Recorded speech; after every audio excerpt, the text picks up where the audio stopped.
ni nak makan dekat mana? Apa? Hari ni? Kau dapat makanan Pringles kat kan? Okey juga.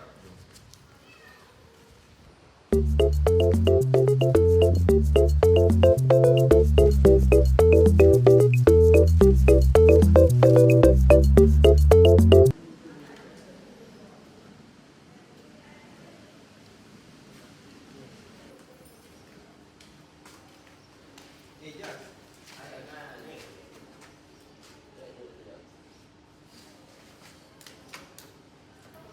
Oi Jas, Jas sedap je makanan tu. Beli kat mana? Korang nak rasa ke?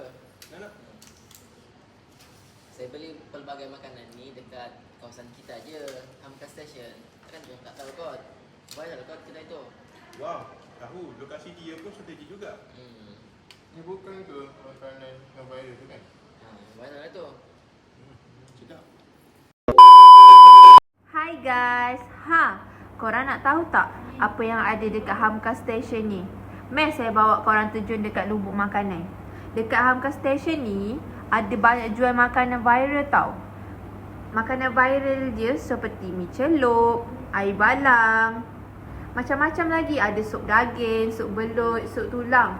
Semua jenis sup ada.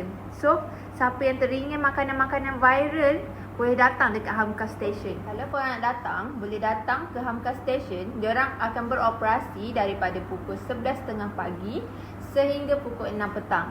Dan diorang akan tutup pada hari Rabu sahaja. So, mehlah datang beramai-ramai ke Hamka Station. Meanwhile. Jas. Aiman. Ya. Duduk. Duduk Aiman. Terima kasih. Jas, lokasi Hamka Station ni dekat mana je? Oh, lokasi Hamka Station. Oh. Lokasinya tu dekat sahaja. Kalau Aiman dari UMK ke Hamka Station lebih kurang dalam 2 km. Lokasinya pun tepi jalan sahaja, berdekatan dengan Pantai Irama. Oh, kalau macam tu saya boleh naik Grab ke? Ya Aiman. Betul ni? Betul Aiman. Okey, terima kasih. Sama Aiman.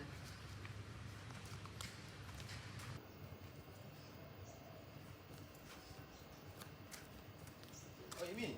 Ya, Man. Ni, jom kita pergi Hamka Station. Ya. Tapi Jas kata kalau sini ke sana naik Grab hanya 2 km. Tapi kita naik motor boleh? Boleh? Okey, jom. Alright, jom.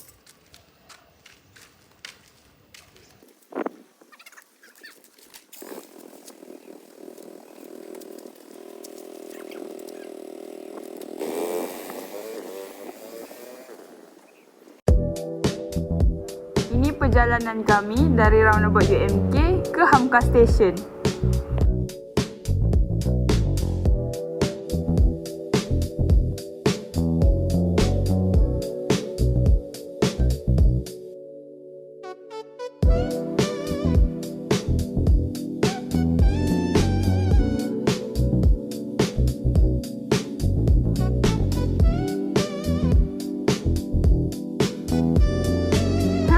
Lokasi Hamka Station ni pun sangat strategik tau. Tepi jalan dan senang nak jumpa. Parking untuk kereta dan motor juga mudah diakses.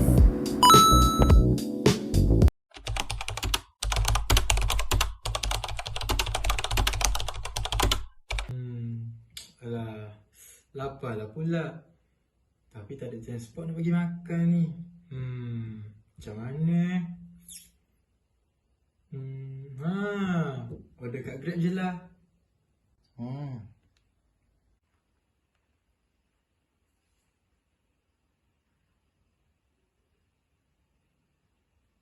Macam best nasi goreng Pattaya dekat Hamka Station ni. Belilah.